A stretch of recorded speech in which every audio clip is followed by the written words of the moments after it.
Here are the sweet sounds of the Kentucky Symphony Orchestra. The group is closing out summer with a few free concerts, and we have conductor J.R. Cassidy here to tell us more about it. J.R., good morning to you. Good morning, Aaliyah. I know this is the 30th year the KSO has been doing its thing, and you guys have continued to do these free concerts, but how does it feel for it to kind of wrap everything up? Well, you know, it just seemed like it started, and then, you know, the 30th summer that we've done the free concerts out in the park, just has come to an end here this weekend, and so we're doing 3 concerts.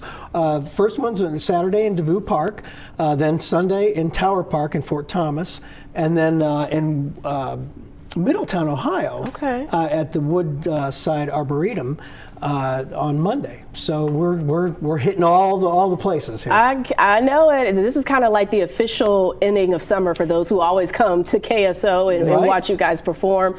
Throughout the summer, you guys have played all kinds of music like Elvis Presley, Taylor Swift. What can we expect this weekend? This weekend we have the whole orchestra on stage to do to kind of go a little bit nostalgic, but to kind of find out where did the pops, you know, where did the Boston pops come from? I mean, how did they become so popular? Right. And the like, and a lot of it had to do with the arrangers and composers that worked with them through the Arthur Fiedler years, like from 1930s through 79. And, you know, and so we thought, well, let's pull those up, Leroy Anderson, and he wrote a bunch of novelty pieces like The Typewriter and Bugler's Holiday and The Waltzing Cat, you know, to where the orchestra members bark and you know, meow on stage and do all kinds of different things.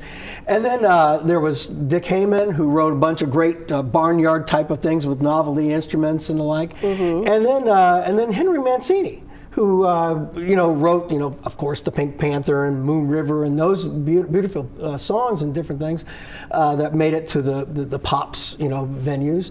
But he also wrote for Luciano Pavarotti.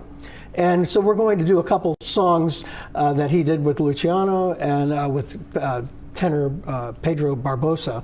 And so it's going to be a really fun evening for everybody. It's a real laid-back, nostalgic type of show that everybody will have fun with, and they'll recognize a lot of the tunes. Would you say the Boston composers kind of shaped KSO in a way? Well, you know, I think what the Boston Pops did was, you know, through these composers and the like, you know, became you know, very popular, you know, and then Eric Kunzel with the Cincinnati Pops took that whole genre to its zenith, really, and you know, the Boston Pops is still the Boston Pops, of course, but you know, so we just kind of figure like we want to do something like, where did that all kind of come together, and so that's why we're focusing our program on that. And bringing in Pedro Barbosa to help with that as well. Yeah, he's just you know, he's a tenor that is out in the area, and we're thrilled to have him come and just do these beautiful songs that Luciano used to sing, you know, at the, you know, the 3 tenors concerts and everything else. It should be a lot of fun. JR, is there anything you can give us a sneak peek for next season, or what's there to come? Well, the Kentucky Symphony Orchestra opens its 33rd season this fall and in November, and we're opening with a Day of the Dead program, and then we're moving on to our holiday thing, and you know, so it's going to be a lot of fun, and we're actually doing a Carmen in concert later on in 25, and so yeah, I mean, and we're swinging the classics at the end of the year with a big band and everything else. So I mean, you're always going to get the variety with the KSO. Sure. I'm kind of curious to see Carmen. I think that'll be great. Yeah, that'll be great, and we have international lead artists coming in. I can only imagine. JR, thank you so much for coming in. It's always a pleasure to have you to talk more about KSO.